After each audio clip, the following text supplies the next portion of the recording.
Hi hello welcome to Telugu రాజ్యం. నేను మీ సంతోష్. చాలా మంది పేద తల్లులు గవర్నమెంట్ స్కూల్స్కి పంపిస్తున్నారంటే అక్కడ చదువుతో పాటు తిండి దొరుకుతుందన్న నమ్మకంతో. కానీ గరకపాటి గారు తిండి ముఖ్యం కాదు, చదివే ముఖ్యం అంటున్నారు. నువ్వు కడుపు నిండా తిని మధ్యాహ్నం కూర్చుంటే నీకు చదువు ఎక్కడ అబ్బుతుంది అని చెప్పేసి ఒక క్వశ్చన్ మార్క్ అయితే చేశారు. ఈ విషయం పైన మాట్లాడడానికి మన ముందున్నారు ప్రముఖ సోషల్ యాక్టివిస్ట్ కృష్ణకుమారి మేడం. నమస్తే అమ్మ. నమస్తే. గరకపాటి గారు ఏమన్నారంటే చదువు ముఖ్యం, తిండి ముఖ్యం కాదు అని చెప్పేసి అన్నారు. గుడ్డు పెట్టడం ఎందుకు దండగా అని చెప్పేసి చాలా వ్యాఖ్యలు చేస్తారు. ఈ విషయం ఎందుకు అని ఉంటారు మేడం అసలు? అది ఆయన భావజాలం అట్లాంటిది. ఇప్పుడు ఈ దేశంలో కొందరికి మాత్రమే గౌరవంగా బతికే హక్కు ఉంది, కొందరికి మాత్రమే సౌకర్యవంతంగా బతికే హక్కు ఉంది, కొందరికి మాత్రమే చదువుకునే హక్కు ఉంది, కొందరికి మాత్రమే వేదాలు చదివే హక్కు ఉంది, వేదాలు వినే హక్కు ఉంది అనే ఒక భావజాలం కొంతమందిలో, ఒకప్పుడు చాలా మందిలో ఉండేది, ఇప్పుడు కొంతమందిలో ఉంది. ఇది కొన్ని వేల సంవత్సరాలుగా వచ్చిన దురన్యాయం. అది న్యాయం కాదు, దురన్యాయం. అయితే దానికి అవశేషాలుగా మిగిలిపోయారు కొంతమంది ఇట్లాంటి అవధానులు. ఇప్పుడు మన శరీరంలో అపెండిక్స్ అనే ఒక పార్ట్ ఉంది. ఈ అపెండిక్స్ అనే పార్ట్ నిజానికి ఏం పని లేదు దానికి. మామూలుగా మన జీవక్రియల్లో ఎక్కడా దానికి పని లేదు. లేకపోగా అప్పుడప్పుడు ఇన్ఫెక్ట్ అవుతుంది, స్టమక్ పెయిన్ రావడము, అపెండిసైటిస్ అంటారు. అవును. ఈ అపెండిసైటిస్ అయితే ఆపరేషన్ చేసి దాన్ని తీసేయాలి. అట్లాగే ఇలాంటి కొంతమంది ఆ అవశేషాలు, వీళ్ళు పాత తరానికి అవశేషాలు లాంటి వాళ్ళు, వీళ్ళు మన బాడీలో అపెండిక్స్ లాంటి వాళ్ళు అనమాట. వీళ్ళ వల్ల అప్పుడప్పుడు కడుపులో నొప్పి వస్తుంది తప్పితే వేరే ఉపయోగం ఏమీ లేదు నన్ను అడిగితే. వీళ్ళు ఆ భావజాలాన్ని అలా అలా కొనసాగిస్తారనమాట. వీళ్ళు అనుకుంటారు ఇలాంటి భావజాలాన్ని కొనసాగించే గురుతరమైన బాధ్యత నా మీద ఉంది కాబట్టే నేను ప్రవచనాలు చెప్పగలుగుతున్నాను, నేను అవధానకర్తని అని చెప్పి వాళ్ళ భుజాలు వాళ్ళు చరుచుకుని భుజకీర్తులు చెప్పుకుంటా ముందుకెళ్తా ఉంటారనమాట. సరే, వీళ్ళకి కాలం కర్మం కలిసి వచ్చింది. వీళ్ళ వాక్ శుద్ధో డొక్క శుద్ధో ఏదో మొత్తానికి వీళ్ళకి మంచి తిండి పెడుతుంది, మంచి ఆదాయాన్ని ఇస్తుంది. ఇంకా ఏదో చెప్తారు చూడండి, తినమరిగిన కోడి ఇల్లెక్కి కూసిందని చెప్పి శుభ్రంగా వీళ్ళ పరిస్థితి బాగున్నప్పుడు వీళ్ళకి ఏమనిపిస్తుంది అంటే పరిస్థితి బాగలేని వాళ్ళ గురించి చాలా ఎగతాళి ఉంటది. మేమేదో గొప్ప పుటకు పుట్టాము, మేమేదో దైవాంశ సంభూతులమి, మేమేదో గత జన్మలో బోలెడు పుణ్యాలు చేశాం కాబట్టి ఈ జన్మలో మేము ఇంత సౌకర్యవంతంగా బతుకుతున్నాము. ఇప్పుడు సౌకర్యంగా లేని వాళ్ళు ఎవరైతే ఉన్నారో వీళ్ళు గత జన్మలో చాలా పాపాలు చేశారు, అందుకే ఇప్పుడు ఆ పాప ఫలితాన్ని ఇప్పుడు అనుభవిస్తున్నారు అనే ఉద్దేశం ఉంటదన్నమాట. పైగా ఇంకొకటి ఏంటంటే పేదల పట్ల అకారణమైన ద్వేషం ఉంటది వీళ్ళకి. ఈ అకారణమైన ద్వేషం ఇప్పుడు జనరల్గా ఎక్కువ మంది పేదలు ఏ కులాల్లో ఉంటారు అని మనం గాని లెక్క తీస్తే గనక ఎస్సీలు ఎస్టీల్లో ఎక్కువ మంది పేదలు ఉంటారు, బీసీల్లో కూడా ఉంటారు.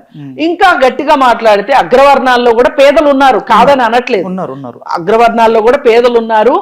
పైగా ఇంకా ఒక దురదృష్టం ఏంటి అంటే వీళ్ళకి ఏదో ఒక సోషల్ క్యాపిటల్ ఉంటది అన్న మాటే గాని కింది కులాల్లో ఉన్న పేదలకి దొరికే కొన్ని సహాయ కార్యక్రమాలు ఈ అగ్రకులం పేదలకి దొరకవు. కానీ ఇప్పుడు అగ్రకులంలో కూడా సంఘాలు పెట్టుకొని, ఎగ్జాంపుల్ కమ్మ సంఘం, రెడ్డి సంఘం, బ్రాహ్మణ సంఘం, ఇట్లా రకరకాల సంఘాలు పెట్టి ఆ సంఘాల ద్వారా వాళ్ళల్లో ఉన్న అగ్రవర్ణ పేదలకు కూడా సహాయ సహకారాలు అందించుకుంటున్నారు. అవును, ఇదేమి ఆక్షేపించే విషయం కాదు, జరిగే విషయాలు, జరగాల్సిన విషయాలు కూడా. ఇప్పుడు అగ్రవర్ణంలో పుట్టినంత మాత్రాన పేదలు మలమల మాడిపోవాలని ఎవరు అనరు. వాళ్ళకి ఆ మాత్రం న్యాయం జరగాలి. ఒక సంపద అనేది వాళ్ళ దగ్గర సంపద ఉంది, కొంతమందికి సంపద లేని వాళ్ళు మా కులం వాడే తినాలి అనే ఉద్దేశంతో పెట్టుకుంటే పెట్టుకోండి, దానికి ఏం అభ్యంతరం లేదు. కానీ వీళ్ళల్లో కొంతమంది వచ్చేసేసి ఎవరైతే పేదలు ఉన్నారో ఈ పేదలకి ప్రభుత్వం ఇస్తున్న ప్రోత్సాహకాలు కావచ్చు, సహాయక కార్యక్రమాల గురించి మాట్లాడే హక్కు లేదు. మాట్లాడే హక్కు లేదు. మీకు లేని హక్కులు తీసుకుని మాట్లాడుతున్నారు మీరు. ఎందుకు లేదు మీకు ఆ హక్కు లేదు? అసలు మీ సబ్జెక్టే కాదు అది. మీరు అనవసరంగా దూరుతున్నారు ఈ సబ్జెక్ట్ లో. వాళ్ళు పేదలకి గౌరవప్రదమైన జీవితాన్ని పొందే హక్కు ఉంది రాజ్యాంగ పరంగా. గౌరవప్రదమైన హక్కు అంటే ఏంటి? ఉండటానికి ఇల్లు, తినడానికి తిండి, చేయడానికి పని, కట్టుకోవడానికి బట్ట, ఇట్లాంటి కనీస అవసరాలు తీర్చాల్సిన బాధ్యత ప్రభుత్వాందే. రాజ్యాంగం చెప్తుంది ఇది. నువ్వెవడవి కాదంటానికి. నీకు మాట్లాడే హక్కు లేదు. అంటే గరకపాటి గారు ఏమన్నారంటే, మా కాలంలో మేము పెరుగన్నం తిని చదువుకున్నాము, ఒక చెట్టు కింద కూర్చొని చదువుకున్నాము, మేము జ్ఞానం కాలేదా, గొప్పవాళ్ళు కాలేదా అని చెప్పేసి అంటున్నాడు మేడం. అవును, ఆ కాలంలో ఎడ్ల బండిలో తిరిగారు. ఇప్పుడు కూడా ఎడ్ల బండిలో తిరగొచ్చు. ఎందుకు ఫ్లైట్ ఎక్కుతున్నావు నువ్వు ఫ్లైట్ ఎక్కుతున్నావు? ఆ కాలంలో బుర్రకథలు చెప్పేవాళ్ళు. అప్పుడు మైకులు, లైట్లు ఏమి ఉండేవి కాదు. కిరసనాయిల బుడ్లు ఉండేవి, ఆముద బుడ్లు ఉండేవి. అట్లా నువ్వు అక్కడే ఆగిపోవాలిగా. ఎందుకు ముందుకు వచ్చేస్తున్నావు? ఎందుకు నువ్వు ముందుకు రాకూడదు కదా? నువ్వు అంటే ఫ్లైట్ ఎక్కుతున్నావు, అంటే ఫ్లైట్ ఎక్కుతున్నావు. నువ్వు ఎందుకు ఫ్లైట్ ఎక్కుతున్నావు? అందుకే నీకు ఒక రూలు, రెండో వాళ్ళకి ఒక రూలు ఉండదు. ఆ రోజున మజ్జిగన్నం తిన్నాను అంటే ఓకే, తిన్నావు. ఆ కాలంలో నీకు అదే దొరికింది, తిన్నావు, బాగుంది. మరి నువ్వు ఇప్పుడు కూడా మజ్జిగన్నమే తినొచ్చు కదా, నువ్వు చాలా తింటున్నావు కదా. ఈయన ఒక రోజు ఒక ప్రవచనంలో చెప్పాడు, పప్పులో ఏమి నంచుకోవాలి, పప్పుచారులో ఏమి నంచుకోవాలి, రసంలో ఏమి నంచుకోవాలి, ఆఖరికి పెరుగన్నంలో ఏమి నంచుకోవాలో చెప్పాడు ఈయన. మజ్జిగన్నం తినే అతనే. ఇప్పుడు అందరూ మజ్జిగన్నమే తినాలి అని చెప్తున్న ఈయన మరి ఇవన్నీ ఎందుకు చెప్పినట్టు? చెప్పకూడదు కదా, మరి చెప్పకూడదు కదా. అన్ని పరస్పర విరుద్ధమైన విషయాలు చెప్పటంలో ఈ అవధానాలు చెప్పే వాళ్ళల్లో చాలా మంది ఇలాగే మాట్లాడతారు. అంటే వాళ్ళకి నోటికి ఏదొస్తే అది, ఆ సందర్భానికి వాళ్ళకి ఏది కరెక్ట్ అనిపిస్తే అది. అరే మొన్న మనం అలా మాట్లాడాం కదా, ఇవాళ ఇలా మాట్లాడితే ఎట్లా, వేరే వాళ్ళకి కూడా జ్ఞాపక శక్తి ఉంటుంది కదా, వాళ్ళు గుర్తుంచుకుంటారు కదా. అంటే వీళ్ళ నమ్మకం ఏంటంటే నా దాకా వచ్చి ప్రశ్నించేవాడు ఎవడు అనే ధీమా అనమాట. అవును. ఇప్పుడు మొన్న మీటింగ్ లో ఇలా మాట్లాడాడు, ఏంటి గుడ్డేంటి, గుడ్డేంటి, గుడ్ల లెక్కలే రాసుకోవాలా, అది చేయాలా, ఇది చేయాలా అని చెత్తా చెదారం అంతా మాట్లాడాడు. సరే, ఈ మాట్లాడిన మాటలన్నిటికీ ఒక్కటే సమాధానం. నీ ఇంట్లో సొమ్ము పెట్టట్లేదు, నీ బాబు సొమ్ము పెట్టట్లేదు. వాళ్ళకి ఈ ప్రభుత్వం కల్పించాల్సిన హక్కు ప్రకారం వాళ్ళకు వస్తుంది. వాళ్ళు హక్కుదారులు. ఈ దేశంలో ఉన్న సంపదకి ప్రతి పౌరుడు హక్కుదారుడు. సహజ వనరులకు కావచ్చు, సంపదలకు కావచ్చు, హక్కుదారులు. కాబట్టి వాళ్ళకి పెట్టే విషయంలో నీకు మాట్లాడే హక్కు లేదు. పైగా ఇంకొకటి, ఒకప్పుడు వారాలు చేసుకునే వాళ్ళు ఉండేవాళ్ళు, గుర్తుండొచ్చు. వారాల అబ్బాయి అనే ఒక సినిమా కూడా ఉంది. మరి వారాలు చేసుకునే వాళ్ళు ఎందుకు వారాలు చేసుకోవడం, ఎందుకు చదువుకోకుండా ఉండొచ్చుగా? ఇప్పుడు ఈయన చెప్పింది అదేగా. తిండి కోసమే మీరు వస్తున్నారా, తిండి పెట్టలేనప్పుడు స్కూలుకు పంపటం ఎందుకు అని మాట్లాడాడు కదా. మరి వారాల వాళ్ళని ఎందుకు మీరు ఇప్పటికి ఫలానా ఆయన వారాలు చేసుకుని బతికాడు, చదువుకున్నాడంట, ఎంత గొప్పవాడు అని చెప్తారు కదా. మరి ఎట్లా అదెట్లా చెప్తారు? అంటే పేదవాడికి ఒక న్యాయం, మీకు ఒక న్యాయం. అంటే సిచ్యువేషన్ కి తగ్గట్టు మాట్లాడుతున్నట్టుగా మేడం. అంతే. ఆయనకి ఎలా నచ్చితే అలా, ఏ క్షణానికి నచ్చినట్టు ఆయన మాట్లాడతాడు, సమర్థించుకోగలడు. ఎందుకంటే ఆయనకి మాటల మాంత్రికుడు కదా, ఆయన ఏమైనా మాట్లాడతాడు. కానీ నువ్వు మాట్లాడుకో, నీకు సంబంధించి నువ్వు 100 చెప్పుకో, నీ భుజకీర్తుల గురించి చెప్పుకో, నీకు ఇష్టమైన వాళ్ళని పొగుడుకో, ఏమన్నా చేసుకో. పండితులకు ఉండే ఒక దుర్లక్షణం ఏంటి అంటే, ఎవరిని పొగిడితే మనకి ఉపయోగం అనేది పొగుడుకుంటా ఉంటారు. సరే, పొగుడుకోండి, మీ ఇష్టం. అది మీ దిగజారుడుతనమా, మీ బూట్లు నాకేతనమా, మీరేమన్నా చేసుకోండి, మనకు సంబంధం లేదు. మనకు సంబంధం ఏంటి అంటే, పేదవాళ్ళ జోలికి వచ్చి మాట్లాడాడు కాబట్టి, మహిళల జోలికి వచ్చి మాట్లాడతాడు కాబట్టి, ఈ 2 విషయాలకి మట్టుకు ఒప్పుకునేది లేదు గరికపాటిని. ఇంతకు ముందు కూడా మహిళల బట్టల గురించి, వస్త్రధారణ గురించి ఇష్టారీతిని వాగాడు 2-3 చోట్ల.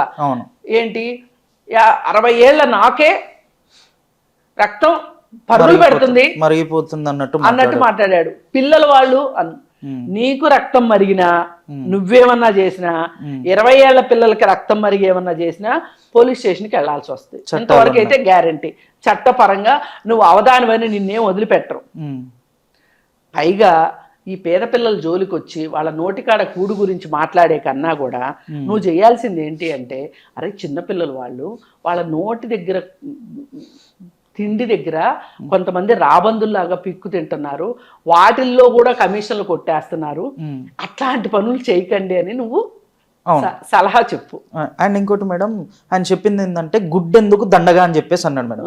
లైక్ నాకేమనిపించిందంటే, సింగిల్ పేరెంట్ ఉమెన్ అమ్మ ఉన్న పిల్లలు చాలా మంది ఉన్నారు.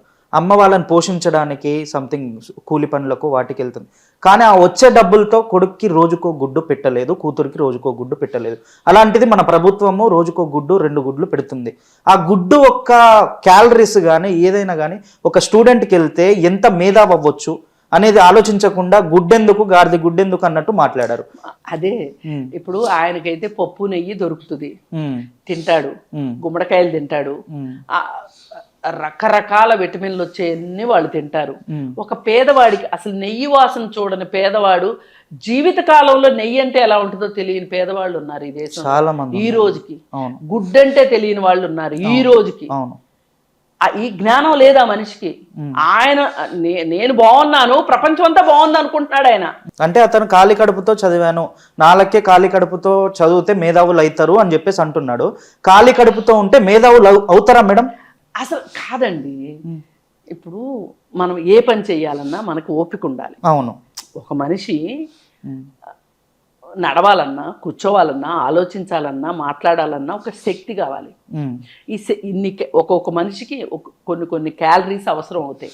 పొలంలో పనిచేసేవాడికి ఎక్కువ క్యాలరీలు అవసరం అవుతాయి. కంప్యూటర్ ముందు కూర్చునే వాడికి కొంచెం తక్కువ క్యాలరీలు అవసరం అవుతాయి. అయితే ఎక్కువ ప్రోటీన్ అవసరం అవుతుంది. ఎవరి తత్వాన్ని బట్టి వాళ్ళకి, వాళ్ళ శరీర తత్వాన్ని బట్టి వాళ్ళకి తిండి అవసరాలు ఉంటాయి. నేను ఇలా ఉన్నాను కాబట్టి ప్రపంచం అంతా ఇలా ఉండాలి అనడం చాలా మూర్ఖత్వం. ఇప్పుడు నేను పొట్టిగా ఉన్నాను కాబట్టి అసలు పొడుగోళ్ళు ఎందుకు పుడుతున్నారు అంటే ఎట్లా కుదురుతుంది? మూర్ఖత్వం అవుతుంది కదా. అందుకే నేను మూర్ఖుడు అనేది. ఇప్పుడు తెలివైన మూర్ఖులు ఉంటారు, తెలివి తక్కువ మూర్ఖులు ఉంటారు.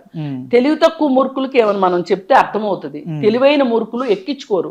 ఎందుకంటే నేను ఆల్రెడీ తెలివైనోడిని, నేను రెండో వాళ్ళ మాట ఎందుకు వినాలి అని ఉంటది. అందుకని ఇవాళ ఇందాక మీరు చాలా చాలా గొప్ప మాట మాట్లాడారు. ఒక తల్లి ఆమె ఆర్థిక స్థాయిని బట్టి పిల్లలకి గుడ్లు పెట్టుకోలేదు అని.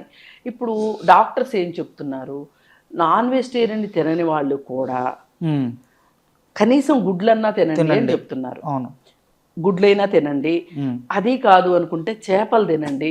చేపలు కొన్ని ప్రాంతాల్లో నాన్ వెజిటేరియన్ కాదు అని చెప్తున్నారు. అసలు ఈయన దొగ్ధేంటి అంటే, ఈయన వెజిటేరియన్, ఈయన వెజిటేరియన్, అందుకని గుడ్లు తినటం ఎందుకు అని మాట్లాడాడు. అంటే నేను తింటలేను, ఎవరు కూడా తినొద్దని. ఒకప్పుడు చిన్నజీయర్ స్వామి కోడి మాంసం తినే వాళ్ళందరూ కోళ్లే, వాళ్ళు పెంటల మీద పియ్యల మీద తిరుగుతా అని మాట్లాడాడే, అట్లా ఉంది ఇది కూడా. అందుకని ఇతనికే కాదు, ఒక మాస్ వార్నింగ్ ఏంటి అంటే, పేదవాళ్ళకి ప్రభుత్వాలు ఇచ్చే సౌకర్యాల గురించి ఎవరన్నా మాట్లాడితే అంతకంటే బుద్ధిహీనత ఇంకొకటి లేదు. మీరు అసలు మనుషులే కాదు పేదవాళ్ళకి ఇచ్చే వాటి గురించి మాట్లాడితే. మీకేదన్నా చేతనైతే చాలా పెద్ద పెద్ద బడా వ్యాపారస్తులకి బోలెడు రాయితీలు ఇస్తున్నాయి ప్రభుత్వాలు. వాళ్ళ కార్పొరేట్ ట్యాక్స్లు రాయితీలు ఇస్తున్నారు. వాళ్ళ అప్పులు మాఫీ, రుణాలు తీసుకుంటే బ్యాంకుల దగ్గర నుంచి మాఫీ చేస్తున్నారు. SBI నుంచి అంబానీకి కొన్ని వేల కోట్ల రూపాయలు మాఫీ చేశారు SBI బ్యాంక్కి. SBI బ్యాంక్ అంటే ఎవరిదండి?